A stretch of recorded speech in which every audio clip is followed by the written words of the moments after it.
વિસાવદર બેઠક પર છેલ્લી ઘડીએ કોંગ્રેસના ઉમેદવારનું નામ જાહેર થયું છે। વિસાવદર વિધાનસભાની પેટા ચૂંટણીમાં કોંગ્રેસે નીતિન રાણપરિયાને મેદાને ઉતાર્યા છે। ભેંસાણ કોંગ્રેસ તાલુકાના પ્રમુખ નીતિન રાણપરિયાને કોંગ્રેસે ઉમેદવાર બનાવ્યા। લેઉવા પટેલ સમાજના નીતિન રાણપરિયાને કોંગ્રેસે ટિકિટ આપી છે।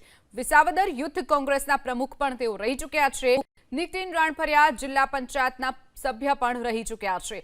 વિસાવદર પેટા ચૂંટણીમાં પાટીદાર વર્સિસ પાટીદારનું જંગ જામ્યો છે। વિસાવદર પેટા ચૂંટણીમાં ભાજપ કોંગ્રેસ આપે પાટીદાર ઉમેદવારોને મેદાને ઉતાર્યા છે। વિસાવદરથી ભાજપે કિરીટ પટેલને તો આમ આદમી પાર્ટીએ ગોપાલ ઇટાલિયાને ટિકિટ આપી છે।